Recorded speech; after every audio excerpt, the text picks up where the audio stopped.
Bonjour à tous et bienvenue sur la chaîne de Fouini. Les gars, en ce moment je me délecte de vidéos, de journaux, de revues, d'interviews sur la boxe et en particulier sur des boxeurs que je suis particulièrement. Martin Bacolé en fait partie, mais il y en a d'autres.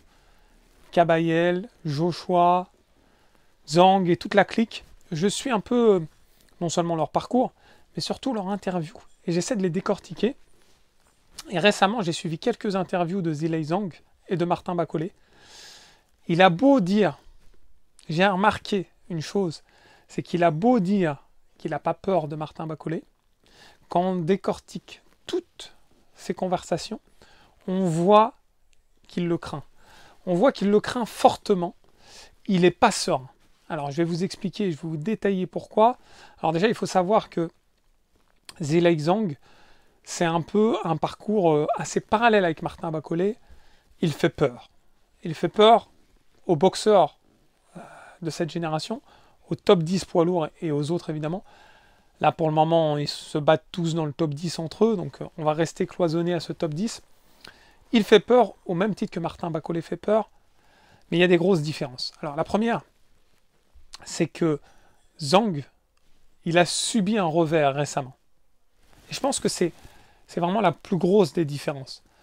Il y a déjà de nombreuses années, 6 ans, je crois, Bacolé a subi un revers contre Michael Hunter. Discutable, il était blessé à l'épaule, etc. Depuis, il est fracassant. Zhang, il a subi un revers récemment contre un Joseph Parker qui est, on va dire, qui a su lire et décortiquer la boxe de Zhang. Beaucoup vont dire, ouais, non, il a été volé parce que Parker a été 2 fois tapis. Moi, je ne suis pas d'accord. Il y a des rounds dans lesquels il n'avait pas de solution Zhang. Il voulait placer son bras arrière, direct du gauche, ou son bras avant, mais en one shot, et il n'y arrivait pas en fait. Il n'arrivait pas à trouver de faille, et Parker boxait très intelligemment.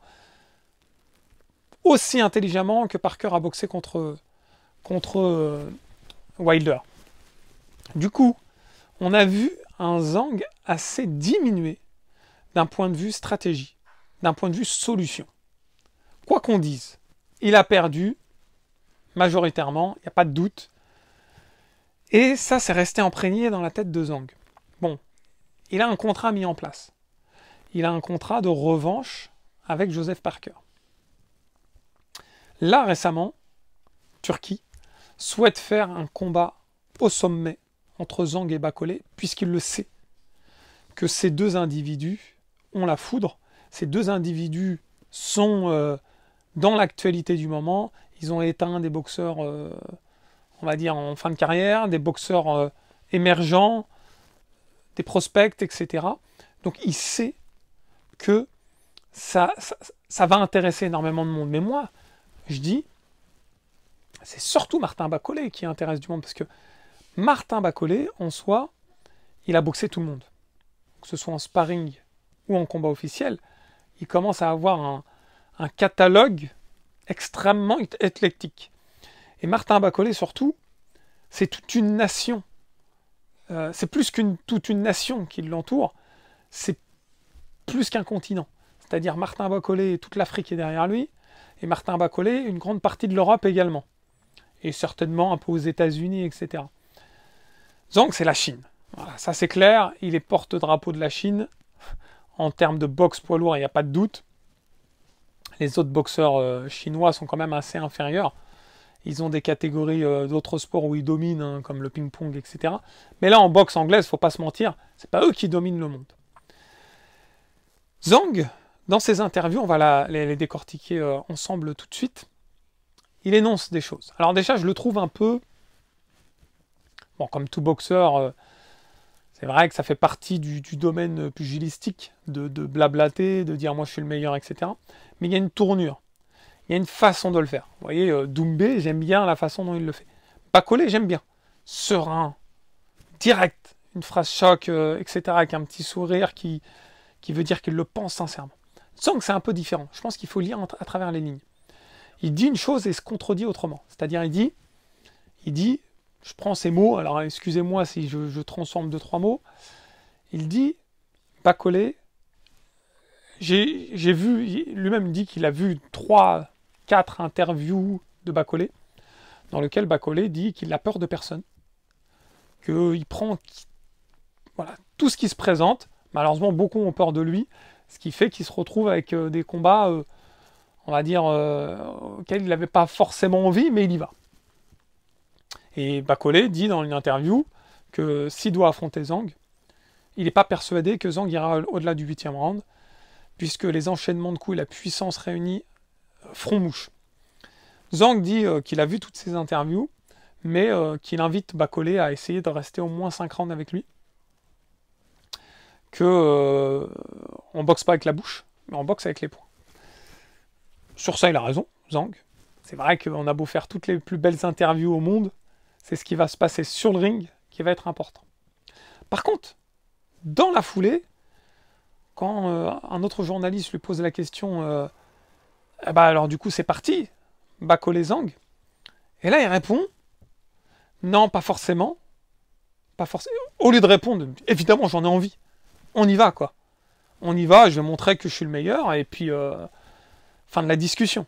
Il répond non, c'est pas sûr. En fait, je peux pas décider ce que je veux.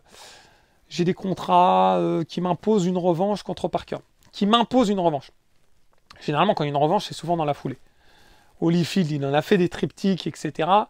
C'est dans la foulée. Tyson avec Donovan Razor Ruddock, c'était tout le temps dans la foulée. Les Fury avec Wilder. Là, il y a eu un combat qui s'est fait intermédiaire. Hein, il y a eu un Parker... il y a eu Zhang qui a affronté Wilder de manière intermédiaire.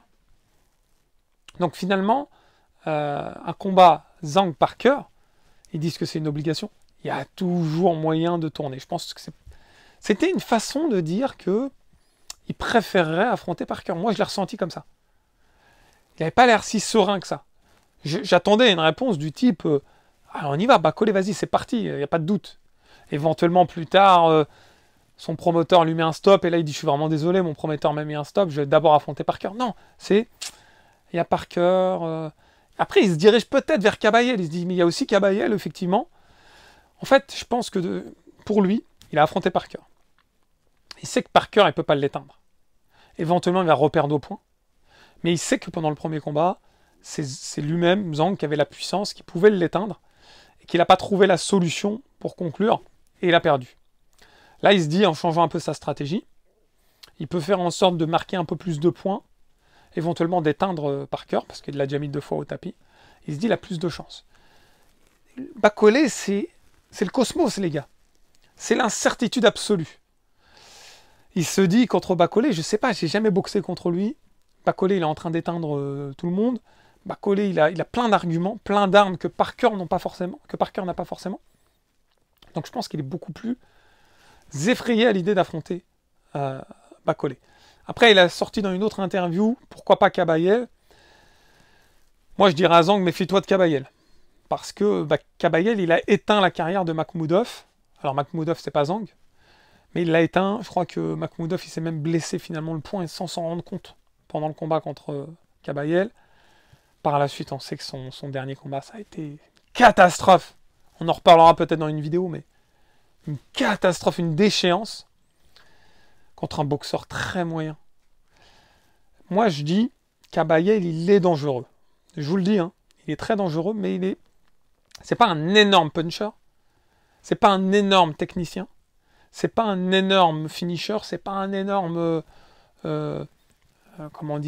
défenseur, mais il est très bon partout. Voilà. Et du coup, ça en fait un boxeur très dangereux. Il a une bonne lecture de la boxe également. Moi, je dis, dans son interview, il fait sa hiérarchie en fait. Si on lit à travers les lignes, dans son interview, il veut combattre Parker en premier. Il se dit, si je combats Parker et je gagne, vu que Parker, là, il vient d'éteindre quelques prospects, moi, Wilder, si je gagne contre Parker, j'aurai pas forcément le besoin d'affronter Bacolé, j'ai une chance mondiale. Si par contre, il perd contre Parker de nouveau au point, il pourra dire, on m'a encore volé. Ça ne sera pas quelque chose qui va le freiner en fait dans sa carrière. Donc il est intelligent dans sa procédure. Bacolé, je dis pas qu'il n'est pas intelligent, Bacolé. C'est que Bacolé, quand il dit qu'il apporte personne, ça c'est une réalité en fait. Ça veut dire qu'il le pense, il le vit et il le fait. Donc lui, ce qu'on lui met devant lui, il prend. Il call out tout le monde. Là, il prend Zhang sans souci en fait. Alors qu'il sait que le danger que Zhang peut représenter en fait. C'est ça la différence entre les deux.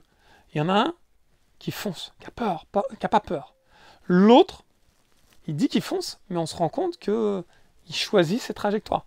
Il va choisir des voies, ce qui est normal. Hein. Je ne lui crache pas au visage. Je dis juste qu'il n'est pas serein à l'idée d'affronter Bacolé. Mais je ne lui crache pas au visage. Évidemment, il se doit d'avoir une stratégie. Vous voyez, quand on prend Joshua, j'aime bien Joshua, hein, je vous le dis, moi j'aime bien. Mais Joshua, il est très stratège dans le choix de ses adversaires, dans tout ce qu'il fait en fait, même dans sa façon de boxer. Il a raison. Évidemment, il a raison. Quand on lui pose la question, et ça j'ai pas aimé chez Zhang parce que je sais pas s'il est sincère dans ses propos en fait, où il veut juste voilà, se la péter un peu et sans authenticité. On lui dit qu'est-ce que vous pensez du rematch Fury-Usyk. Il dit que pour lui Usyk va gagner. C'est normal, il est fan de Usyk. Donc c'est un peu logique. Hein, moi quand on me dit Joshua Dubois, je veux que Joshua gagne, donc je vais dire Joshua va gagner. Quand on lui parle par contre de Joshua Dubois, il donne Dubois vainqueur. Et ça me gêne parce que 2012, Zhang, il s'est reçu une correction, certes en amateur, mais une correction par un Joshua. Il sait que Joshua, il a évolué, etc. Il donne quand même Dubois vainqueur. Il dit, regardez les 2 derniers combats de Dubois. Franchement, ils m'ont pas impressionné, les 2 derniers combats de Dubois. C'est sûr que c'était de la guerre contre Hrgovic. Mais la blessure de Hrgovic l'a énormément ralenti dans les derniers rounds. Mais au début, c'était vraiment la guerre. Contre Miller, j'ai pas trouvé ça ouf. Moi, je garde encore le Dubois en tête qui se blesse là, qui finit par gagner un combat bizarre où il se blesse, il tombe down, on comprend rien. Contre Usyk où il l'abandonne carrément, il met le genou à terre, il est HS quoi. Ou contre Joe Joyce où il abandonne encore. Moi, j'ai plus ce Dubois là en tête quand il affronte des gros cadors en fait. J'ai hâte. Hein. De toute façon, il y aura bientôt une vidéo du Dubois Joshua, vous verrez, où je donnerai vraiment des vrais arguments. Mais Zhang, lui, il n'est pas authentique, il n'est pas sincère dans ses interviews. Après, évidemment, il a des modèles de boxe très intéressants. Mike Tyson, Holyfield, ce qui l'inspire. Je pense que c'est vrai qu'il est dangereux du bras avant, qui est la droite pour lui, du bras arrière, qui est la gauche pour lui. Il est dangereux au sens de sa puissance. Après, il n'arrête pas de dire à chaque fois qu'on lui pose un nom, ouais, je vais le faire dormir, il va passer une bonne nuit dans les bras de machin, etc. Franchement, j'ai qu'un rêve. Plus ça avance, plus j'ai du mal avec Zhang. Évidemment, il est un plan de personne, hein. Ça c'est clair. Mais j'ai qu'un rêve. C'est qu'il comprenne la puissance africaine. Parce que Joshua, il est nigérian. Parce que Bacolé, il vient du Congo. J'ai envie qu'il goûte aux fruits du démon, qu'il goûte au punch et qu'on le retrouve au tapis. Zhang au tapis. Ah, mon rêve, c'est ça en fait, je vous le dis. C'est que Bacolé affronte Zhang, finalement que Zhang n'affronte pas Parker, qu'il affronte Bacolé. Que dans les premiers rounds, ce soit un peu serré, et qu'à partir du 6-7, on voit Zhang qui se reçoit un down. Et là, je peux vous dire que là, ça y est. Ça serait le paroxysme pour moi. Évidemment, pour le moment, c'est utopique, on parle, hein, on fait des plans sur la comète, on analyse des interviews, on analyse des reportages, etc. Mais souvent, un combat, moi je vous le dis, je ne dis pas qu'il se perd avant de monter sur le ring, ou qu'il se gagne avant de monter sur le ring, mais il y a une jauge. Il y a une jauge qui met en confiance ou pas, un exemple tout bête, qui est très représentatif de ce que j'essaie de vous dire, c'est le combat Michael Spinks contre Mike Tyson. Spinks, il a perdu le combat avant de monter sur le ring. Il était invaincu, il avait battu 2 fois Larry Holmes, qui était lui-même invaincu, etc. Mais il était tétanisé à l'idée d'affronter Mike Tyson. Il était plus lui-même. Et en fait, il avait perdu le combat avant de monter sur le ring. Je ne dis pas que Bacolé ou Zhang vont perdre le combat avant de monter sur le ring. C'est des tanks, des bulldozers. Je pense qu'ils seront en mode fou furieux. Mais certains adversaires de Zhang ou certains adversaires de Bacolé se le disent au moment du combat. Ah, il a éteint. Il peut m'éteindre. Et quand il se reçoit 2-3 coups qui sont puissants, ça accentue ce processus cérébral qui fait qu'on est terrorisé, on a peur. Et j'ai remarqué que Anderson a essayé quand même d'encaisser un peu les coups, mais à la fin il n'en pouvait plus, il était tétanisé à l'idée de repartir en fait. Ça se sent ce genre de choses. Wilder c'était différent, il a dormi. Il a dormi parce que Wilder il a essayé de se relever, mais il chancelait, etc. Là c'était fini. Wilder il va au charbon quoi. Mais c'était pas possible. Parker il va au charbon. Il va jusqu'au bout. Mais il est très stratège Parker. Il est dur à boxer. Quand on regarde ses défaites à Parker, mis à part la défaite contre Dillian Whyte, je déteste Dillian Whyte. Ses combats ils sont claqués, lui-même il est claqué. Franchement j'aime pas. Déjà son combat contre Jermaine Franklin là. Je sais pas si vous l'avez déjà vu ce combat là. Qui date d'ailleurs. C'était avant que Franklin affronte Joshua. Franchement il se fait voler Franklin. Il se fait voler.